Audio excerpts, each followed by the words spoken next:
Hey guys, it's Miss Need. We are looking at Morning Math 19D. So what I want you to do is make sure you have out a sheet of notebook paper and you're taking really good notes, because remember, if you took any notes throughout this week on any of these, then you can use those notes to help you on your test tomorrow. So we are looking at number 1 first, and I'm going to turn it sideways so that I have plenty of room to work, and it's 3.45 times 5. So 5 times 5 is, I'm sorry, we need to look at how many we have behind the, how many numbers we have behind the decimal first, just so that we don't forget. We have 2, and we have, now we can move on. So 5 times 5 is 25, so I'm gonna write my 5, carry my 2. 5 times 4 is 20, plus 2 more is 22. So I'm going to write my 2, carry my 2. 5 times 3 is 15, plus 2 more is 17. And I said I had 2 numbers behind the decimal in the question, so I need 2 numbers behind the decimal in the answer, which gives us an answer of 17 and 25/100ths. Okay, now number 2. Again, I'm not worried about the decimal this week, so you can mark it out like I've just done in the divisor, and we are going to do 0.15 divided by just 5. And we know that 5 cannot go into 0 because 0 is too small, but we know, again, that 5 cannot go into 1 because 1 is too small. But 5 can go into 15 3 times. And 3 times 5 is 15. So write my 15 minus, and we have 0 left. And we take this decimal and we go straight up. And we put the decimal up here, which gives us an answer of 3/100ths. Okay. So your answers for the first 2 are circled. So now let's move on, and we need to check our division and make sure we did that correctly. So we take our divisor, which is 5, and multiply it by our answer. We have 2 numbers behind the decimal, so we need 2 numbers behind the decimal in the answer. So 5 times 3 is 15, so I'm going to write my 5, carry my 1. 5 times 0 is 0, plus 1 more is 1, and then 5 times 0 is 0. And then I said I need 2 numbers behind the decimal, so 1, 2, which means decimal 15 or 15/100ths is correct. So now let's move on to the one like we've been working on all week. It says 1 5/7 plus 2 1/2. They do not have common denominators.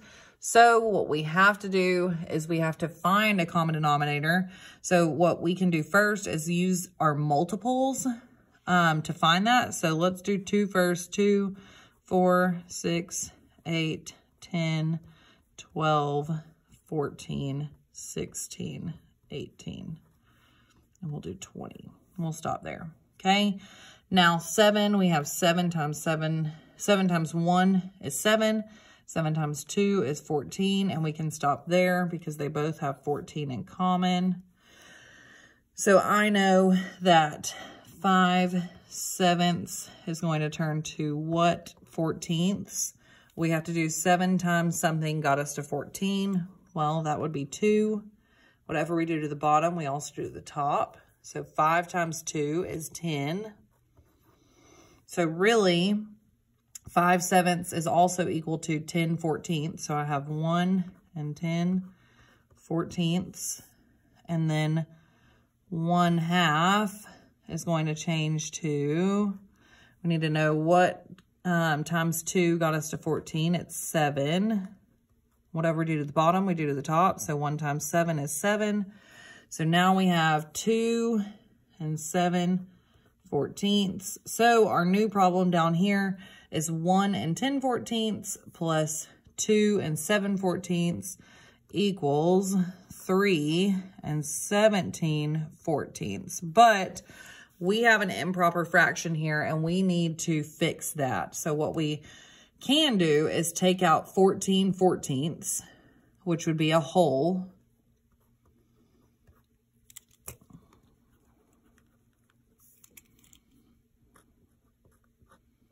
And if we took out 14/14, then we would be left with 3/14. And when we took it out, we add it back to our whole.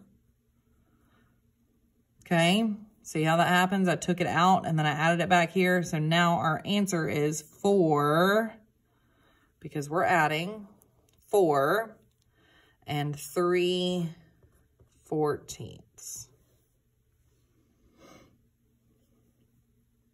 So your answer for number 3 is 4 and 3/14. So now let's move on. We are looking at number 4. It says 6 1/3 minus 3 3/4. So I'm going to draw a line up here. And then I'm going to list my multiples of each of them so I can find my common denominator that they do not currently have. Okay.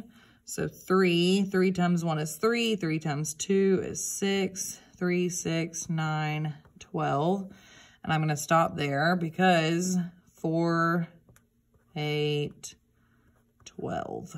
They both have 12 in common. So 1/3 is going to change to what 12ths? Well, what times 3 is going to get us to 12? It's 4. Whatever we do to the bottom, we do to the top. 1 times 4 is 4. So 1/3 is actually equal to 4/12. And then 3/4 we need to change to 12ths. And we need to figure out what times 4 got us to 12. Well, we just said 3 times 4 got us to 12. So 4 times 3. And whatever we do to the bottom, we also do to the top. So 3 times 3 is 9. So now our two new fractions are 6 and 4/12 minus 3 and 9/12. But here's the problem again. We cannot take a big number from a small number. But what we can do is we know when we subtract, we can go next door and borrow. So we're going to go to the 6 and we're going to take 12/12 from it. 12/12.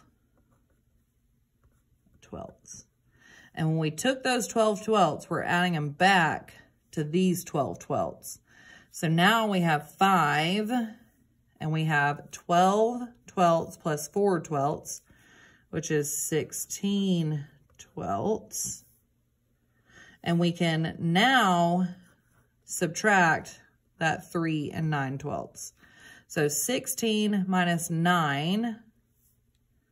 16 minus 9 is 7/12. We've got our fraction. Now we need to subtract our whole numbers. 5 minus 3 is 2. So you should have gotten an answer of 2 and 7/12. Okay. Let's move on to number 5. Rhett likes to walk his dog on the nature trail. The walk is 4 miles, 27th miles long. If he walks every night during the week, how many total miles will he walk? Well, we know there are 7 days equals 1 week. So if we know if he walks every night, he's walking for 7 days. And each night, he's walking 4.27. So what we need to do is we need to multiply 4.27 times how many days in the week? 7. Okay. So 7 times 7 is 49. So I'm going to write my 9, carry my 4. 7 times 2 is 14. Plus 4 more is 8. I'm sorry, 18. Write my 8, carry my 1. 7 times 4 is 28. Plus 1 more is 29. And I had 2 numbers behind the decimal in the question. So I need 2 numbers behind the decimal in the answer. So he walks a total of 29.89 miles.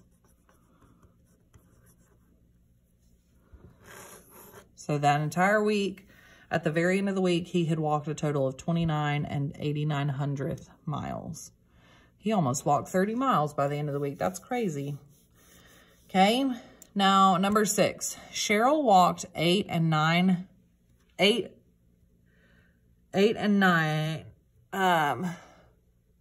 ninths of a mile to her friend's house, and they walked an additional 3/4 of a mile to the store.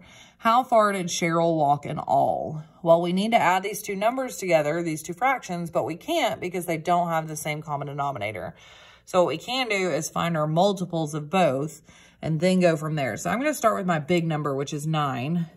And I'm going to do it first. 9 times 9 is 1. 9 times 2 is 18. 9 times 3 is 27. 9 times 4 is 36. 9 times 5 is 45. 9 times 6 is 9 times 6 is 40, not 48, 54. And I'm going to stop there for now and see if I can work with any of those. So 4 times 1 is 4. 4, 8, 12. 4 times 4 is 16. 4 times 5 is 20. 4 times 4 times 6 is 24. 4 times 7 is 28. 4 times 8 is 36. So we have 36 in common that we can use. Man, that's a big fraction. So we're going to take 8 ninths, change it to 36, something 36. So what times 9 got us to 36? Well, if we look back up here, times 1, times 2, times 3, times 4. So 9 times 4. Whatever we do to the bottom, we also do to the top. 8 times 4 is 32. So that's our first new fraction. And then we also need to change 3/4, and 3/4 is going to turn to what, 36? We just said 9 times 4 is going to get us to 36. So whatever we do to the bottom, we also do to the top. 3 times 9 is 27. So now our 2 new fractions are 32 over 36 and 27 over 36. And what we have to do is we have to add those together. So let's come up here and use our extra space. 32 plus 27, because I don't know that off the top of my head. 7 plus 2 is 9. 3 plus 2 is 5. Well, 59/36 is a very improper fraction. So what we can do is we can take out 36/36, which is a whole, which means we're going to have 1 whole. And then if we do 59 minus 36, because that's what we took out, 9 minus 6 is 3, and 5 minus 3 is 2, which leaves us with 23 over 36. So how far did Cheryl walk? Cheryl walked 1 and 23/36 miles. So check my math, make sure I did that one correctly. Make sure you did it correctly, because that was tough. That common denominator was tough, being that we had to multiply by 9s, or find a common denominator with a 9. So we are moving on to number 7. It says, Jonas is organizing books on shelves at the book fair. There are 750 books to organize.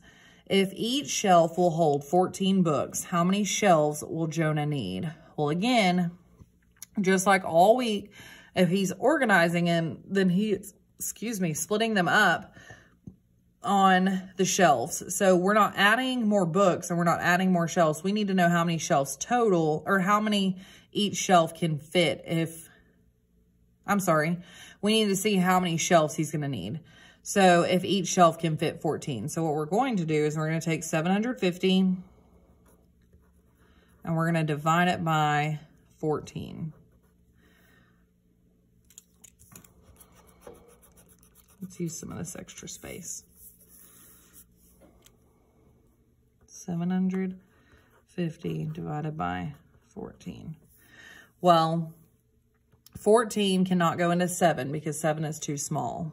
But 14 can go into 75. I know that 14 is about close to 10. And 75, we'll try 14 times, let's say, we'll say 6 first. So 14 times 6. Let's see what we get. 6 times 4 is 24. So 4, carry my 1. 6 times 1 is 6, plus 1 more is 74. Ooh, that worked perfect. So I'm going to do, carry my 6, 74. And if we subtract it out, we should have 5 minus 1 is 1. Bring down my 0. 14 cannot go into 10 because 10 is too small, so I need to put a 0 up here. But that means if we subtract it out, we still have 10 books remaining. So what we need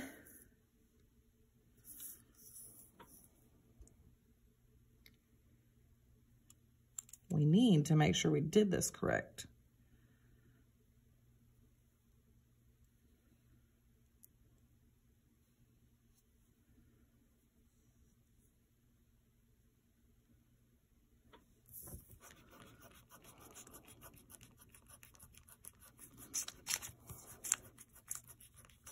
Let's go back and redo this. There's 750 books to organize if each shelf will hold 14 books. Okay, 750. Just want to make sure I'm doing it correctly because I did one wrong yesterday for you. And 14. We know that 14 cannot go into 7. It's a 0. 14 into 75. We said 14 times 6 gave us 74. Oh, no, it didn't. It did not give us 74. I did my math wrong. I put a 1 instead of a 2. That would be 84. So 84 is too big. So we need to try 14 times 5. That's where I went wrong. Sorry, guys. 5 times 4 is 20. So I'm going to write my 0, carry my 2. 5 times 1, this is what happens when you get in a rush and you're not paying attention. 5 times 1 is 5, plus 2 more, 6, 7. Now that's better. Okay, so now we're back on track. That's a 5, and we have 70. And then we have 5 come down. 5 minus 0 is 5. Then we bring down our 0. So 14, how many times can 14 go into 50? Let's see. 14 times, we'll say 3, because we know 5 was too big, and if we only took 14 away from that, I don't think it's quite going to be enough, so let's go 3. 3 times 4 is 12. Carry my 1. 3 times 1 is 3, plus 1 more is 4. Yep, so that one works. So 3. And then we write 42, and we have 8 books left. That looks so much better, guys. That looks so much better than my first problem because I was not paying attention. So we have 53 books and we have 8 left over, but we don't want these 8 left over just to be laying out and laying in the floor where people can step on them or laying on top of the bookshelves. So what we do need is an extra bookshelf.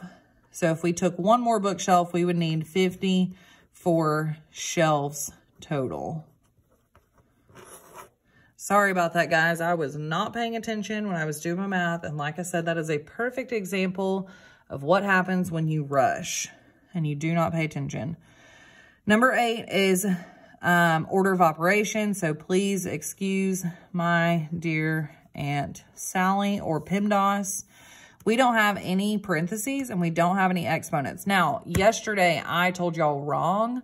I said you multiply and then you divide and then you add and then you subtract. But when we don't have any parentheses and we don't have any exponents, we just work left to right. But we still do our multiply and divide first. So we have 4 times 6, which is 24. And then we bring everything down. And then we have 3 times 2, which is 6.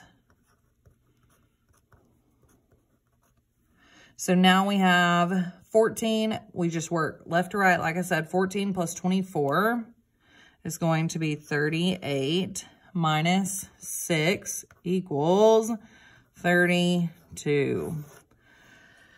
So make sure when you are doing these order of operations, if you do not have any parentheses, you just work left to right, starting with multiply, divide, and then you add and subtract. So notice how I did not add or subtract first. I still did multiply and divide. I just worked this problem first and then that problem. So if y'all have any other questions, again, if you took really good notes this week on this, then you should be able to use those notes on your test tomorrow. So if you have any questions, please let me know, and I hope this helped. Bye.